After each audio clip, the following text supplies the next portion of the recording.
né? E a relação com o universo, né? Com o mundo das palavras, que desde o princípio está dada e que é muito constitutiva, né? Muito fundamental. Então, eu achei que fosse pertinente e que me permitisse tratar de um exemplo, que é o que eu estou propondo para hoje.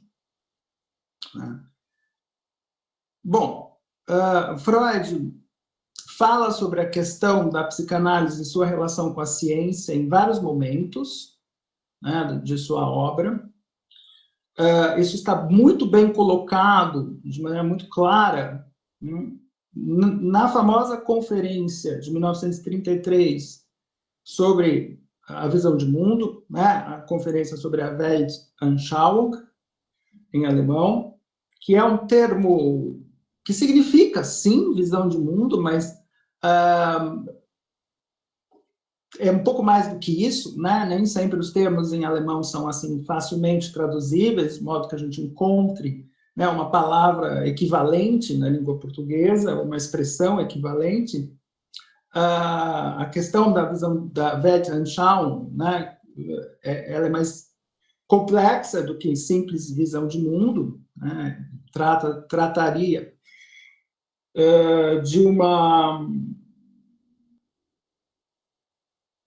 de um sistema de conhecimento acabado e abrangente, né? Quase que absoluto, que daria respostas a todas as perguntas. Isso que é mais ou menos isso que era chamado, né, de Weltanschauung naquele momento, na cultura de língua alemã. Né? E Freud, logo de entrada, né, desse texto, vai dizer, né, justamente que a psicanálise não é uma visão de mundo, ela faz parte da visão de mundo da ciência. Então, assim, ele define a psicanálise como uma, em alemão, Spezialwissenschaft, ou seja, uma ciência especial, no sentido da especialidade, né? Um ramo da psicologia, aquela que se dedica ao estudo do inconsciente.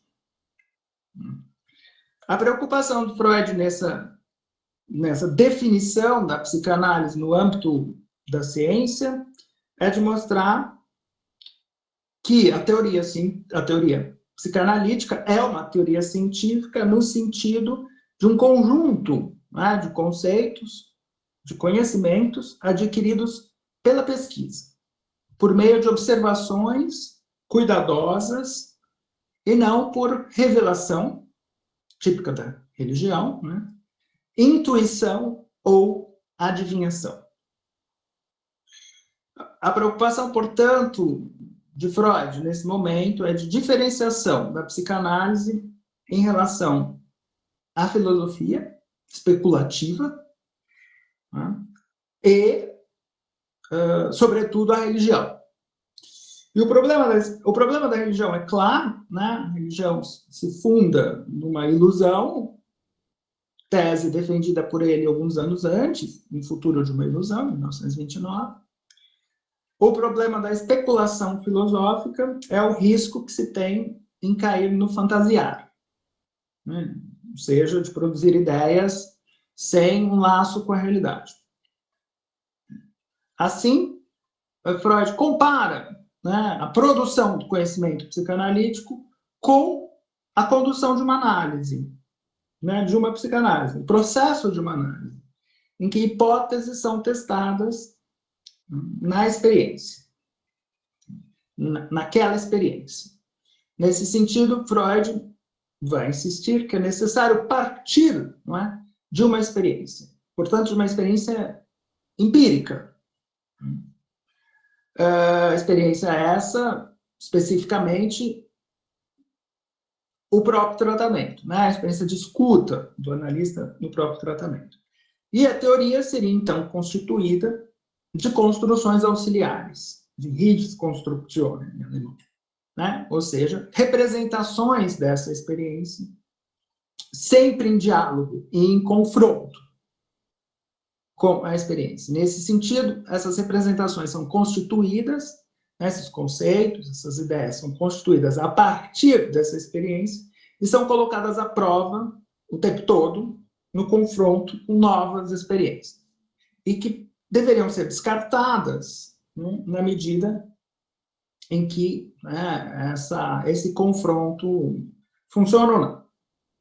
E, nesse sentido, a psicanálise, então, como empresa científica, seria um campo de saber aberto, sem unidade fechada em si, incompleto, e, sobretudo, aberto a revisões contínuas, dinâmico. Sabemos que Freud faz essa diferenciação muito preocupado já, né, com a ascensão do totalitarismo, de modo que insistir em colocar a psicanálise no campo da ciência, e aí pensando, né, na ciência empírica, ou seja, mais próximo da ciência natural mesmo, né, era uma preocupação que tinha também um horizonte de mostrar que a identidade da psicanálise estava acima de nacionalidades, de etnias ou de posições ideológicas, né? E, em especial, evitar que a psicanálise fosse considerada uma ciência judaica, portanto, né, degenerada, como havia sido tratada, vai ser tratada, né, no nazismo. Né? Bom, então, por um lado, Freud insiste que a psicanálise é, sim, uma disciplina científica, embora não faça experimentos, ela compartilha com as ciências naturais esse processo, né, investigativo.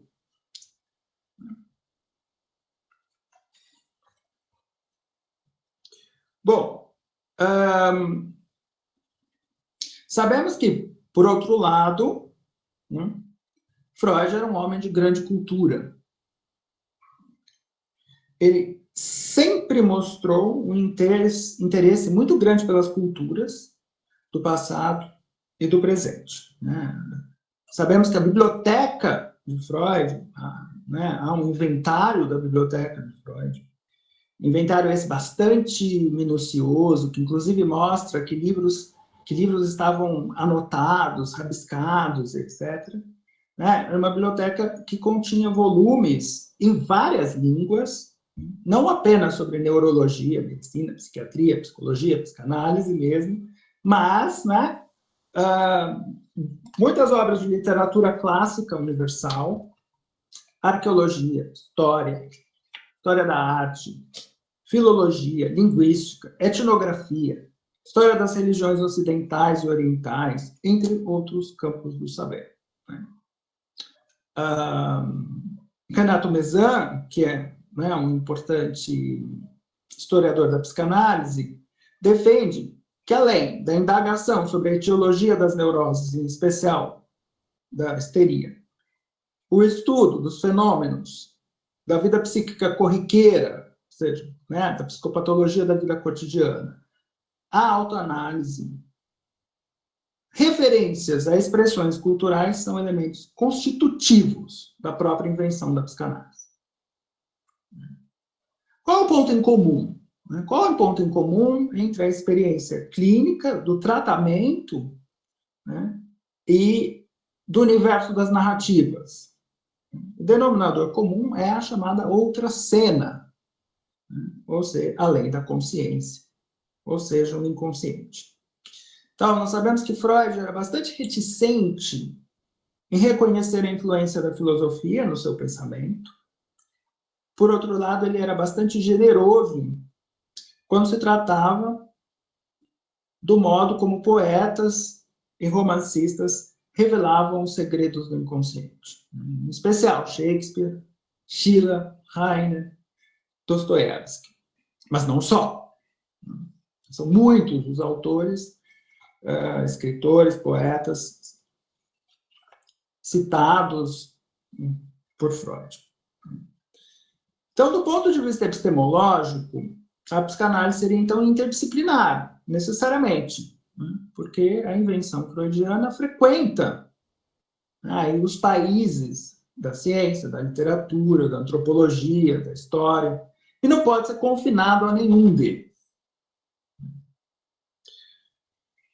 Em A Questão da Análise Leiga, de 1926, né, Freud discute justamente a formação analítica ideal, né, diferenciando da formação do médico. É evidente que, se a gente volta ao contexto dessa obra, né, a questão da análise leiga é a defesa da análise leiga, no sentido de que ela possa ser exercida por não médicos, né, a partir ali de um processo que estava acontecendo naquele momento. E aí Freud vai justamente falar sobre essa formação ideal de um analista, dizendo, bom, o analista, claro, precisa, né, ter uma certa familiaridade com algo que é da formação médica, no sentido, por exemplo, de entender a sexualidade ou conhecer minimamente os quadros patológicos da psiquiatria.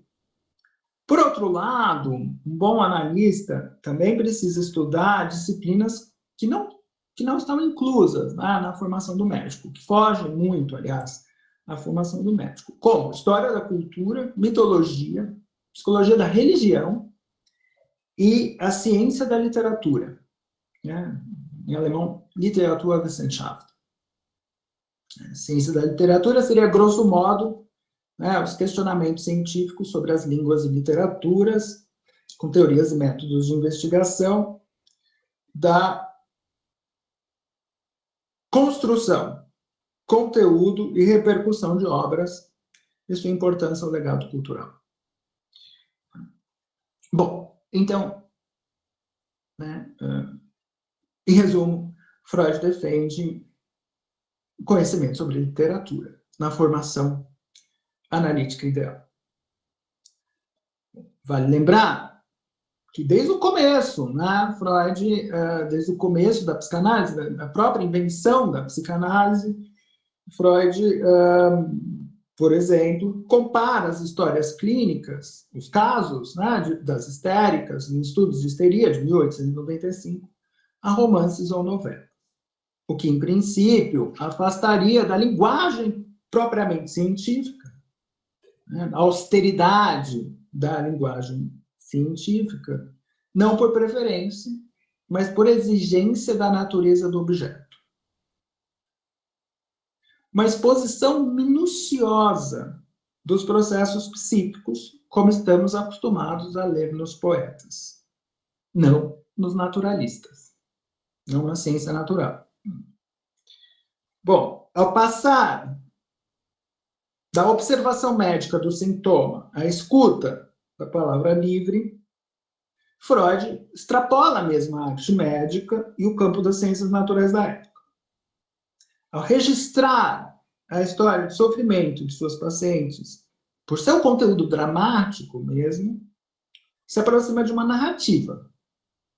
É isso que Freud está dizendo, que a apresentação dos casos parece mais uma narrativa. Tá? Tem, inclusive, um tom dramático.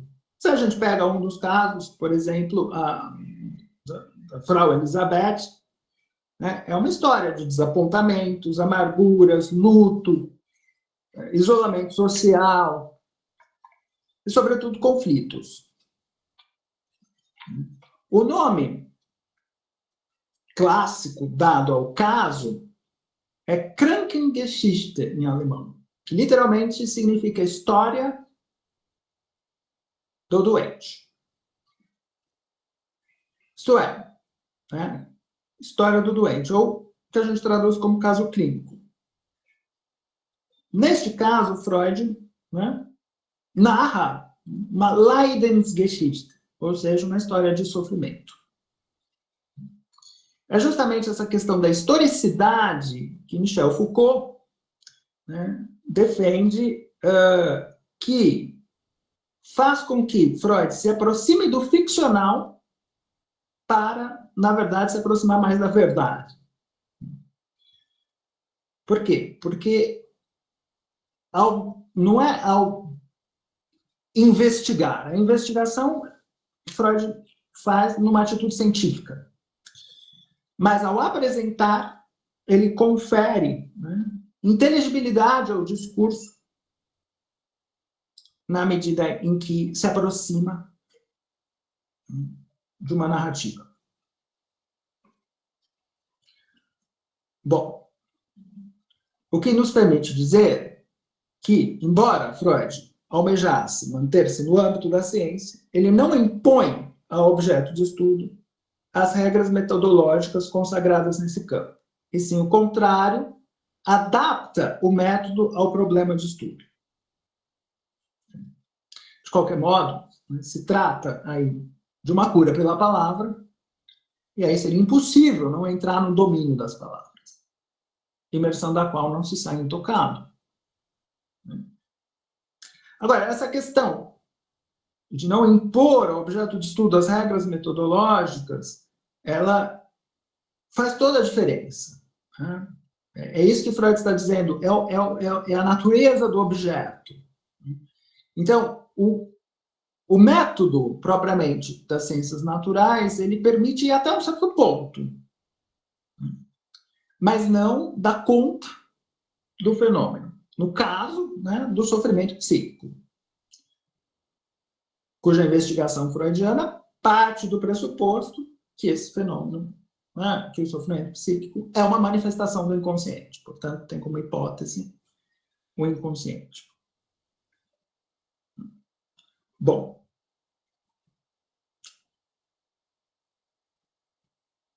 a questão da importância da palavra em Freud, ela não está só no fato dele ter inventado uma cura pela palavra, o que já não é pouco. Mas a palavra, ela inaugura o próprio psiquismo. Isso pode ser lido no último capítulo da Traumdeutung, né, da interpretação dos sonhos. Rapidamente, né, Freud vai dizer que a mãe confere um significado ao choro do bebê, tomando o grito como uma demanda e inserindo, portanto, a criança no universo simbólico, o campo do desejo que ela já faz parte. O domínio das palavras, portanto, é o que faz a mediação e modula a relação entre os impulsos internos e os objetos do mundo. E, nesse sentido, então, né, inaugura o próprio psiquismo. Então, cria, né, o próprio psiquismo na medida em que faz essa mediação. A palavra está no sonho, nos atos falhos, no mecanismo do xiste, na formação de sintomas. Então, não é sem razão que são os poetas, os especialistas da linguagem do inconsciente. Aqueles que sondam o que escapa aos métodos dos naturalistas.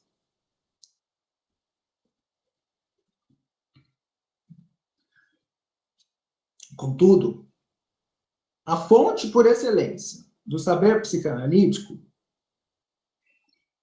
permanece a clínica.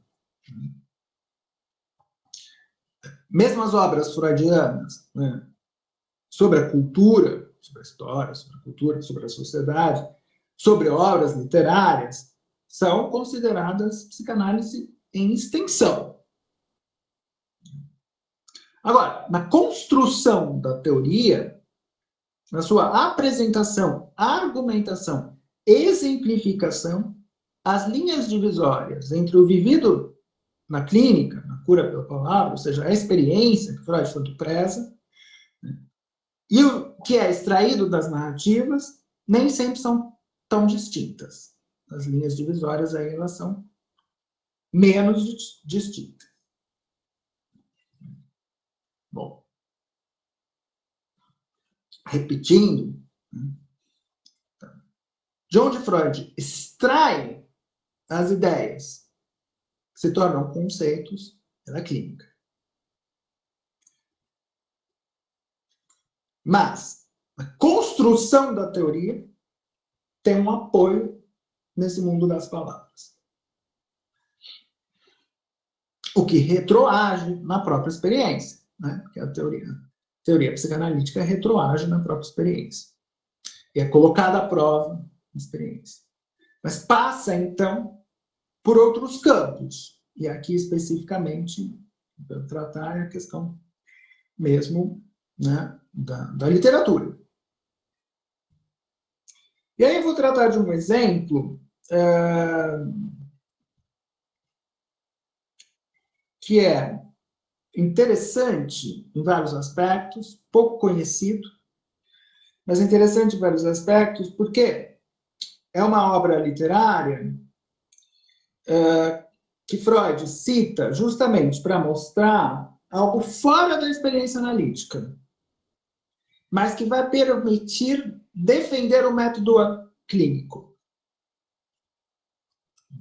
Especificamente, se trata de defender a tese de que as características da transferência não devem ser colocadas na conta da psicanálise, mas sim atribuídas à própria neurose. Bom, deixar isso mais claro. É um texto de 1912, um dos chamados textos técnicos, sobre a dinâmica da transferência. Então, eu vou ler o trecho da citação.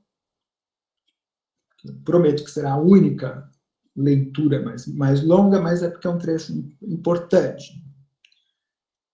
Então, é o próprio Freud.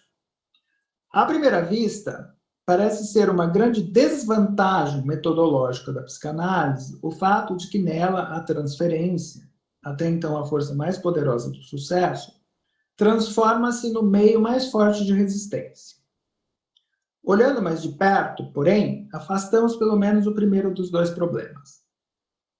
Não é correto afirmar que a transferência aparece mais intensamente, de forma mais desmedida, durante a psicanálise do que fora dela.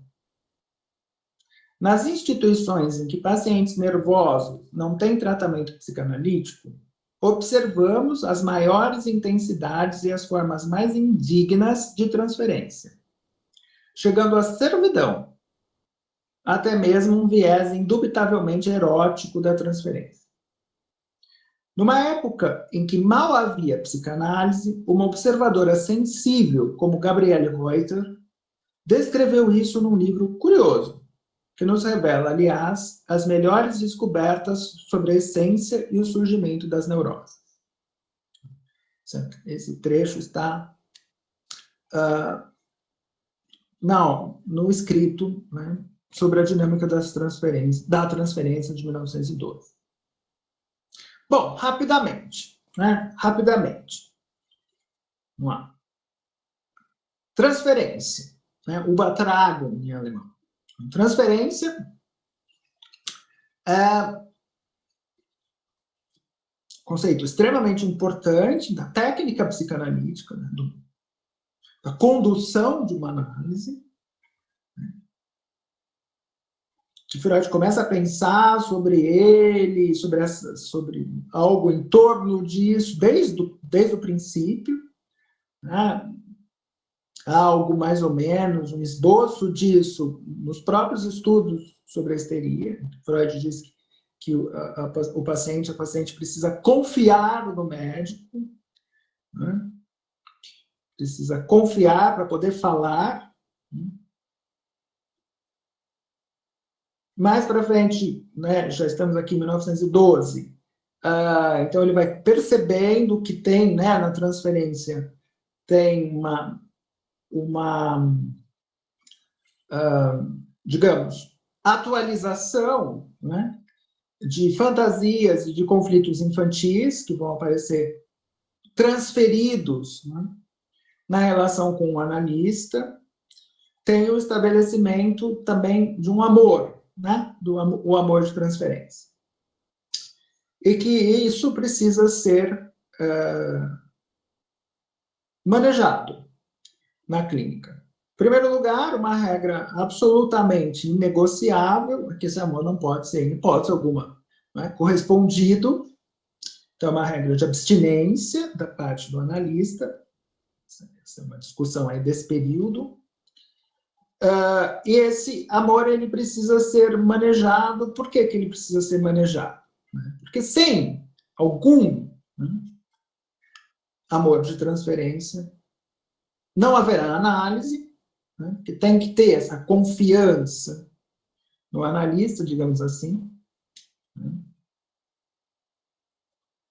É uma oportunidade, quando os fenômenos aparecem na transferência, para que conflitos infantis, soterrados no inconsciente, reapareçam, sejam vividos e, portanto, analisados. Então, ela é o motor da análise, a transferência, a chamada neurose de transferência, será analisada. Por outro lado, quando há um forte, estamos ainda falando da transferência positiva, quando há um forte conteúdo erótico, quando há um amor de transferência muito intenso, isso pode, no mínimo, inibir o analisante de praticar a associação livre. Portanto, ela se torna um meio forte de resistência. Num sentido muito simples. Não vou contar isso porque, porque senão vai pensar mal de mim. Uma vergonha motivada por esse amor. Portanto, é um meio forte de resistência. É disso que Freud está falando aqui nas primeiras linhas dessa citação. Então, parece ser uma grande desvantagem metodológica da psicanálise, o que seria, ao mesmo tempo, então, a força poderosa do sucesso. Transforma-se em resistência. Bom, o que Freud observa e discute a transferência em seus dois lados, aí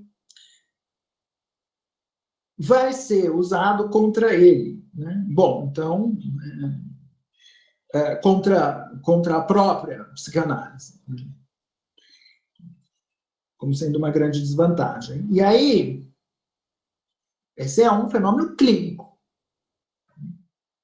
O que Freud vai argumentar é que esse é um fenômeno que aparece na clínica, mas ele não é causado pela clínica. Ele é causado pela própria neurose.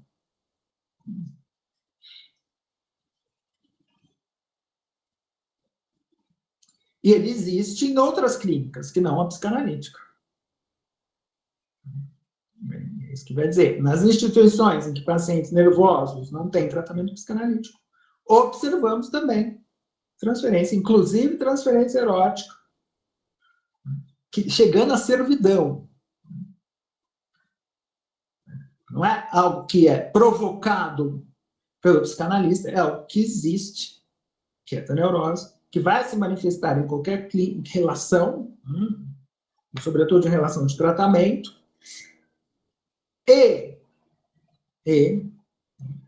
o fato de estarmos refletindo a respeito é uma questão importante, metodológica e ética, da parte da psicanálise, que nós fazemos com isso. Como nós manejamos isso, o que não é feito em outros âmbitos, no âmbito médico. Bom.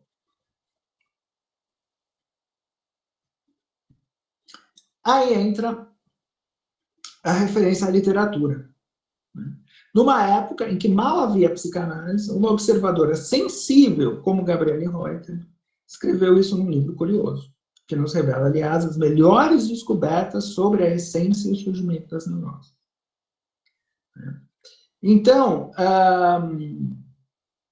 bom, provavelmente Freud não diz isso explicitamente. Havia observado o fenômeno transferencial em outras clínicas que não psicanalíticas. Mas isso não é algo que todo mundo tem acesso. E mesmo se ele dissesse, alguém poderia dizer, bom, você está advogando a seu favor. Então tem aqui uma dupla função, trazer essa referência a uma obra de um terceiro. né, de uma outra pessoa. E que de fato, né, Gabriele Reuter era uma autora bastante lida. Praticamente, a obra que Freud cita, né, era praticamente um best-seller na época. Bom, então, tem essa dupla função, bem marcada. É uma autora imparcial. Né? Não é alguém envolvida com o movimento psicanalítico. Pelo contrário, inclusive a obra é de 1895, ou seja, mal havia psicanálise. Em 1895, Freud estava publicando junto com Breuer os estudos de histeria. Né? Isso é anterior ainda à interpretação de sonhos. Então, Freud tem vários argumentos para dizer, olha, né? leiam a obra da Gabriele Reuter, que se chama, né, Ausgute Familie, Leidensgeschichte eines Mädchens, ou seja, de boa família, história de sofrimento de uma moça. Publicado em Berlim, em 1895. Eu não encontrei nenhuma tradução para o português, eu sei que existe tradução para o inglês. Né? Mas é isso. Ausgute Familie, de boa família. Leidensgeschichte eines Mädchens. Então, o subtítulo, né? História de sofrimento de uma moça. Eu havia já marcado que o caso clínico se chama, né, Krankengeschichte, que é contado como se fosse uma Leidensgeschichte, ou seja, Geschichte em alemão significa história. E aqui é justamente o subtítulo do livro, né, História de sofrimento de uma moça. Bom, eu vou contar um pouco dessa história agora. Mas antes disso, queria lembrar que Gabriele Reuter foi uma autora bastante lida, né? Bastante influente em círculos literários de Berlim, Weimar e Munique, e que hoje é esquecida. Uma dessas autoras esquecidas. A começar, uma autora, né? Uma escritora mulher, né? Nascida em 1859, morta em 1941, e que publicou várias obras, e o tema é, sim, a vida feminina, a vida das mulheres. Era uma sufragista. O Thomas Mann, né, muito mais conhecido do que a Gabriele Reuter, dedica a ela, quando sai um outro romance, em 1904, um ensaio num jornal berlinense chamado Der Tag, ou seja, o Dia. E o Thomas Mann diz, né, faz um elogio a Gabriele Reuter, muito bonito, dizendo que ela tinha o dom das palavras, como se espera de uma verdadeira artista criadora. Né? Essa capacidade de criar, né? De criar. Depois eu coloco as referências no chat. Sobretudo esses nomes mais difíceis. Thomas Mann, então, diz que a Gabriele Reuter tinha essa capacidade de criar. Ele usa dois termos, erkennen und gestalten. Erkennen, em alemão, significa perceber, reconhecer, discernir, vislumbrar. Erkennen. Perceber, reconhecer, vislumbrar, discernir. E gestalten significa dar forma. Então, o que Thomas Mann quer dizer é que ela é uma observadora mesmo, né, do mundo, sobretudo aí do mundo das mulheres, ou das mulheres no mundo, e dá forma, ou seja, né, constrói uma narrativa a partir dessa observação. E ele se pergunta justamente se a heroína desse romance, o Ausgute Familie, chamada Agathe Heidling, se ela não seria uma Tendenzfigur, ou seja, se ela não seria não daria corpo a uma tendência. Um exemplo. terrível, aliás, né? Como vai ficar claro na hora que eu entrar no enredo do romance. Bom, então já tem aí alguns aspectos, né? O Freud fazendo referência a uma obra literária, uma escritora mulher, o que não é qualquer coisa, né? E que fala de mulheres. Justamente, a obra de Boa Família trata da história de adoecimento dessa moça chamada Agatha, que é de uma família pequena burguesa, né, uma classe média, de uma pequena cidade na Pomerânia, nordeste do que é a atual Alemanha hoje. A história começa na confirmação religiosa dessa menina, quando é reafirmado os valores que orientam as expectativas dos supostos bons membros dessa sociedade. Uma frase, para mim, emblemática do livro. Eu cito: para o homem alemão, o dever; para a mulher alemã, a fé e a fidelidade. Ou seja, fica muito claro ao longo do livro, logo no começo, né, que é esperado de uma mulher obediência e submissão a vida inteira. O que a heroína do livro leva bastante a sério. Trata-se de uma moça bastante devota, mas não sem mostrar dificuldades, como ela mesma exprime. Né? O que significa isso? Uma vida de obediência e submissão. Então, em determinado momento, que ela diz, eu cito: as plantas têm uma situação muito melhor do que os seres humanos. Pensava Agatha soluçando. Ninguém está insatisfeito com elas, ninguém lhe dá conselhos. Mesmo os pequenos e inofensivos prazeres mais pessoais eram considerados, em alemão, Selbstsucht, ou seja, egoísmo, pois uma mulher deveria viver para os outros, e não para si mesma.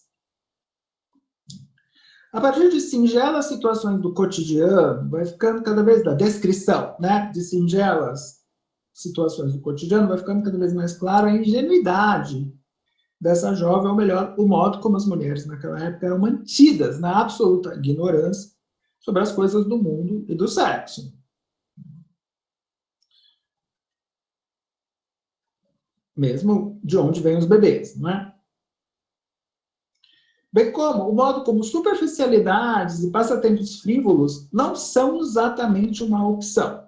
Mas é muito típico, né, da literatura dessa época sobre a vida das mulheres burguesas, né, os bailes, as obrigações sociais, né, mas vai ficando claro que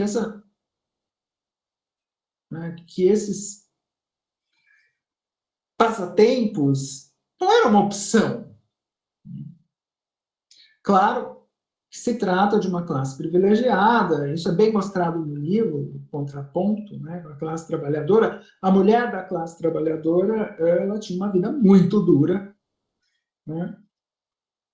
Isso é bem mostrado, há vários momentos em que isso aparece, mas, por outro lado, a mulher da classe trabalhadora tinha uma certa autonomia, um certo grau de liberdade, inclusive elas circulavam mais pela cidade, tinha uma vida muito mais difícil, mas tinha algum nível de liberdade que essas moças não tinham, né? Elas não circulavam sozinhas. Elas ficavam mesmo trancafiadas numa jaula dourada, né? Ou no que a gente chama hoje de bolha, mas e que, portanto, se refugiavam no mundo de fantasias. Sobretudo devaneios românticos sobre casamento, o melhor destino possível, nesse caso. É isso que preenchia um vazio muito grande. Né? Esses devaneios românticos. Aliás, alimentados por uma literatura romântica também. Né? A Agatha é uma leitora ávida do Lord Byron. E esse refúgio no mundo de fantasia é um pouco, não só, mas é também isso que o Freud está dizendo, que é da essência da neurose, né? Ele defende isso em vários momentos. O neurótico se refugia na fantasia. Agora, a preocupação constante com a reputação é um ponto também bastante importante, com o decoro, né? E que funciona como uma marra mesmo, cerceando encontros, relações, né? Além da ideia de que as moças precisam aceitar tudo o que lhes é oferecido. Uma moça de boa família, é o título do livro, né? De boa família. A moça de boa família aceita o que lhe é oferecido. Bom, do ponto de vista psíquico ou psicodinâmico, é isso que vai se passando ao longo da história de sofrimento da Agatha, né? É uma história de fantasias românticas confrontadas com a realidade, ou seja, de idealizações e decepções. Idealizações e decepções.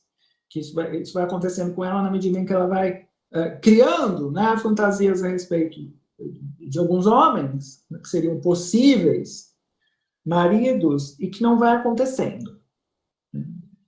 Não acontece. E aí, quando, nesse jogo, né, nessa dinâmica, idealiza, e por alguma razão ela se decepciona, que eu também não vou entrar em muitos detalhes do enredo, ela se decepciona, porque alguém vai dizer para ela, não, mas esse não é para você, ou o cara não está interessado, né? Enfim, tem alguma coisa que impede, ela vai adoecendo. Adoecendo no sentido de perder mesmo a alegria de viver. Lebensfreude. Ela vai deprimindo, como se diz hoje em dia. Na verdade, é uma espécie de luto, que ela entra cada vez que há uma queda de um ideal. Ela adoece mesmo fisicamente, algumas vezes, é levada ao médico, que diagnostica doente dos nervos. Porque ela fica triste, prostrada, decepcionada, sem vontade de frequentar a sociedade. Quanto menos ela frequenta, menor é a chance dela encontrar um pretendente. Ela fica chorosa, ela fica irritadiça. A própria autora nomeia esse estado de melancólico. A ideia de melancolia corrente, né, na literatura da época. Bom, eu não vou entrar nessa questão, né, se se trata de uma melancolia ou se se trata de uma histeria. Né, eu estou partindo do pressuposto que estou respeitando a indicação do próprio Freud, né, de que se trata da essência da neurose. Freud está nos dizendo, essa obra nos revela a essência da neurose. Eu estou entendendo que a essência da neurose está nesse refúgio da fantasia e nessa, mais do que isso, nessa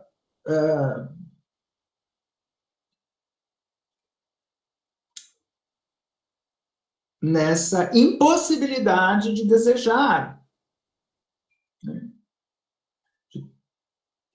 Nessa questão, né, da renúncia, da resignação,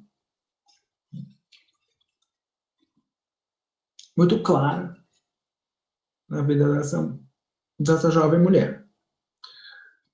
Tem um episódio, tem vários episódios, né, que demonstram isso, mas tem um episódio particularmente que eu considero emblemático, né, da condição mesmo da mulher no final do século XIX, e que quando o pai dela perde a posição social, empobrece. E aí isso diminui ainda mais, né, a chance dela se casar, porque sem o dote, né, ela já está ficando mais velha e agora ela não tem o dote, portanto, né, a possibilidade dela fazer um bom casamento vai se tornando cada vez mais difícil.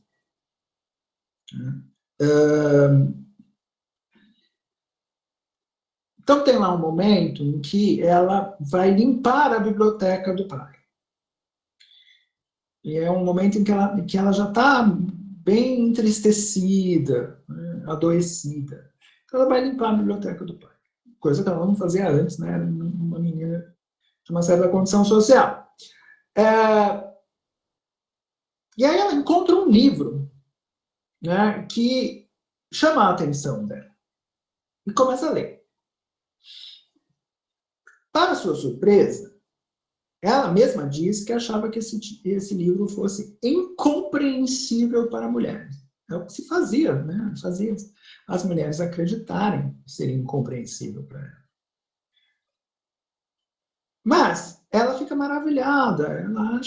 Ela diz que aquele livro era como se fosse uma viagem pelo mundo através das páginas. E isso, né, estimula um desejo de saber, que é muito bonito, tira ela de um estado, né, melancólico. Né? Nós sabemos, né?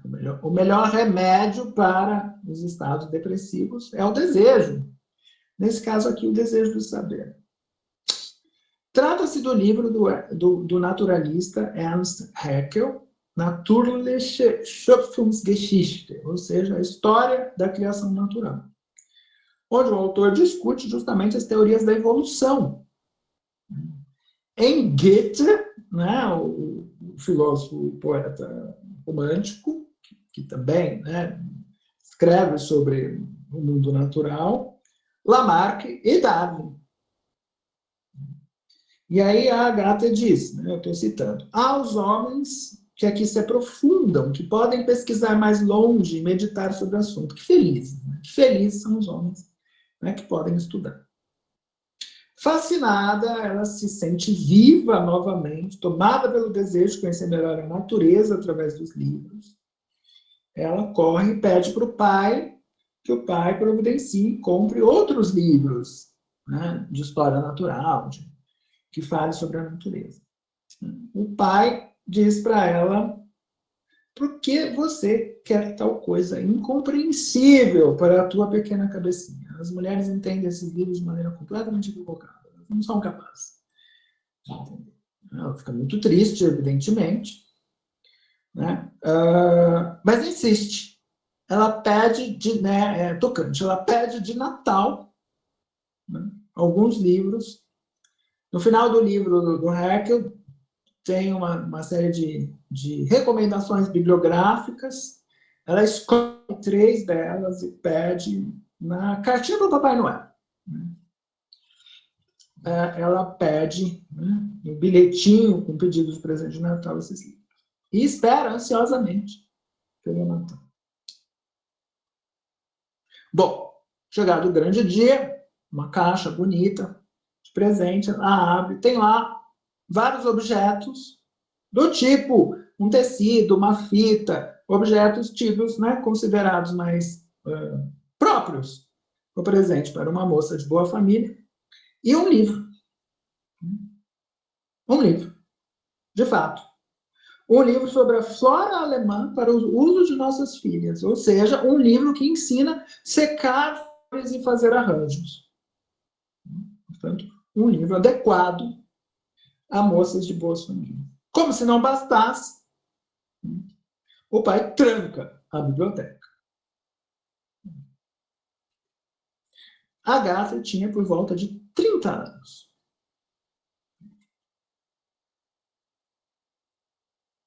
Bom,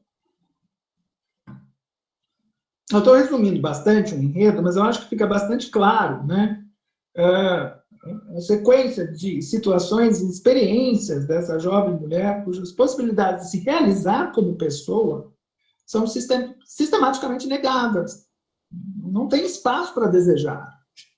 Algo minimamente fora do prescrito, do socialmente prescrito. Sem mencionar, evidentemente, o exercício da sexualidade. Isso nem aparece. Bom, então, e ela vai adoecendo, né, cada vez mais. Cada vez mais.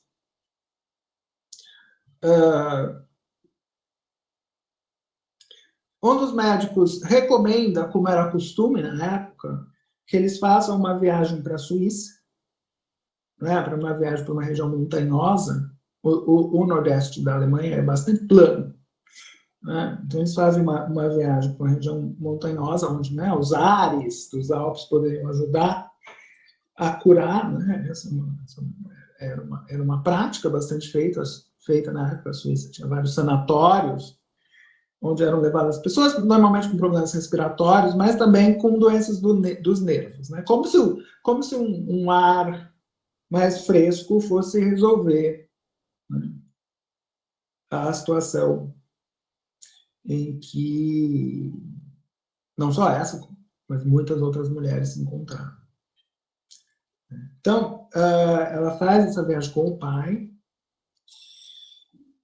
e encontra nessa viagem um primo, pelo qual ela tinha lá uma certa atração, e evidentemente também não vai funcionar, então ela tem mais uma decepção e entra numa crise mais grave ainda, né? E é então internada num sanatório. Um sanatório típico, com águas termais e outros tratamentos, repleto de mulheres. Centenas de mulheres. Mulheres cansadas das suas obrigações como esposas, dos seus deveres sociais. Mães cansadas dos partos e das educações de suas crianças. Moças cansadas de fazer nada. Jovens mulheres adoecidas de anseios e decepções. Essa é a descrição mais ou menos fiel, meio que apenas traduzir para o português, do sanatório feito pela Gabriele Reuter. E, evidentemente, no meio de todas essas mulheres, um tal doutor Erich. Algumas o tomavam por um demônio, outras por um anjo, muitas delas completamente apaixonadas pelo doutor. Como o caso de uma jovem esposa de um banqueiro que queria se separar do marido para casar com o médico de tão doente que ela se encontrava. A Gatter, a heroína, né, considera o médico repulsivo, mas a cunhada dela, Eugenie, que a acompanha, fica como acompanhante no sanatório, a achava muito divertida e flertava, né, com o tal do médico. Bom, é essa a passagem, não é, que Freud se refere no texto sobre a transferência.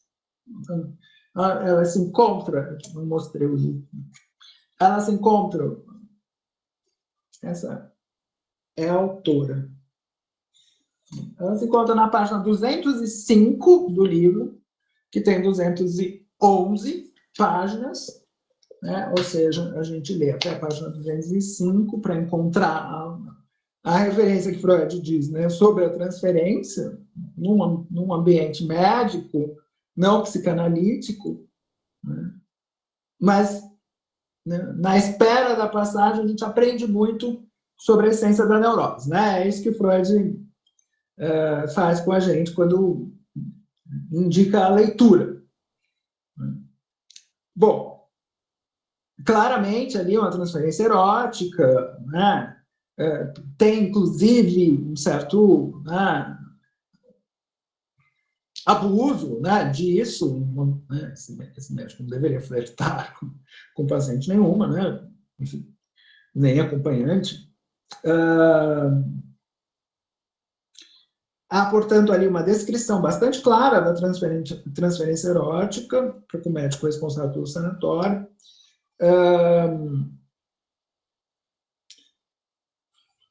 Tal como Freud havia dito.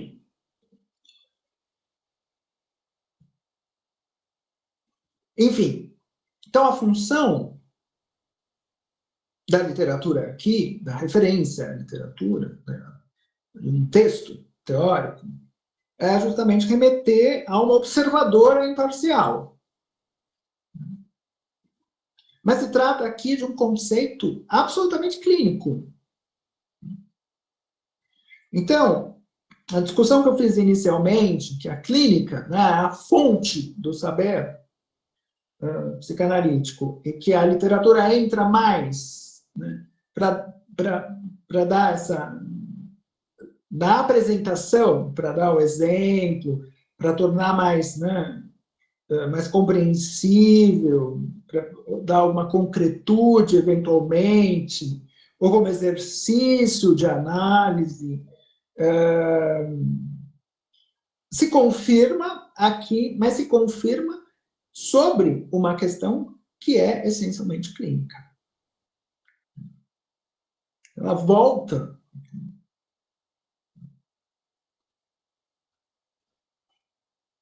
Bom, para terminar o enredo, né, do romance, a Agatha fica um tempo, 2 anos, longo, né, nesse sanatório, sendo tratada com banhos, com eletricidade, não entra muito em detalhes, mas a gente pode imaginar o que isso significa, massagens, soníferos e até mesmo a hipnose e a sugestão, né, que era o tratamento, o mais próximo de um tratamento psicológico oferecido pelos médicos naquele período, né, que Freud até experimenta, hipnose e sugestão, né, mas depois supera, criando a própria psicanálise, e que distingue, né, da sugestão. Né? Freud deixa isso bastante claro. A psicanálise é outra coisa, não é sugestão. Bom, ela sai desse tratamento mais calma, com certeza mais adaptada, mas incapaz, por exemplo, de uma conversa um pouco mais longa. E ainda por cima, com estigma, por ter passado por uma instituição que trata doentes dos nervos.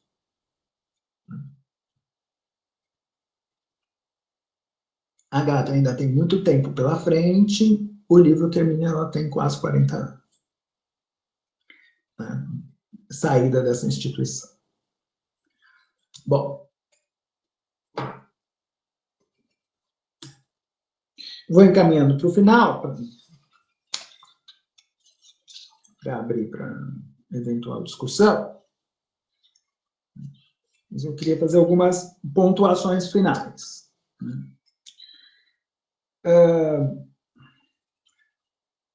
Sobre a questão da transferência, o livro não aprofunda, né? Ele não diz mais do que a gente já sabia. Ele tem essa função, justamente, de testemunhar, né, sobre a transferência, não sendo envolvida com, né, por uma observação, uma observadora imparcial, não envolvida com o movimento psicanalítico. Tem, de fato, essa função. Agora, sobre a questão da neurose, da condição das mulheres, que né, condição muito parecida com a das pacientes do Freud, ou uma boa parte, né, da clientela do Freud. E, de fato, o livro é muito interessante. Bom, a tese da Gabriele Reuter para o adoecimento feminino é a hexágon, ou seja, a renúncia, a resignação. É essa a tese da autora, né? E que Freud está concordando quando ele diz, né, que o livro revela melhores descobertas sobre a essência e o surgimento das neuroses.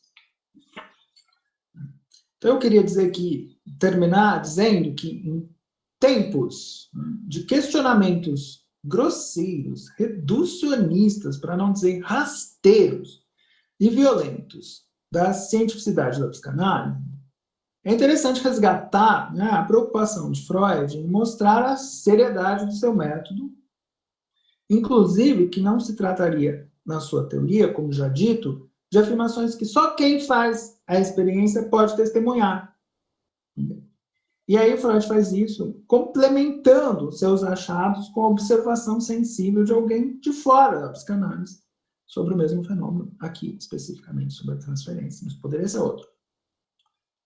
Agora, mais interessante ainda é o fato que, nesse caso aqui tratado, seja a observação de uma mulher com o dom da palavra a denunciar o que a medicina da época, perfeitamente adequada à ciência natural, não vislumbrava ou preferia não saber. no caso aí da transferência erótica.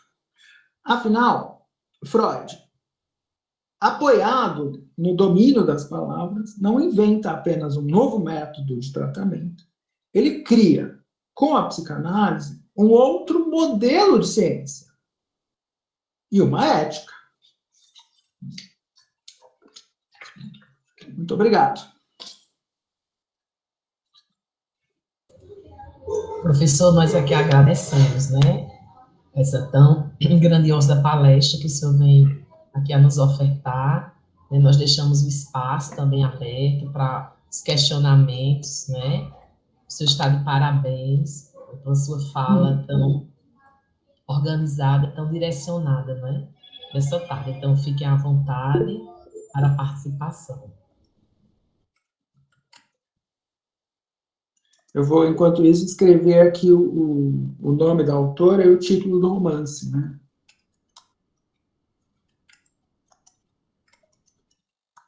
Para quem tiver interesse. Ué, que emoção.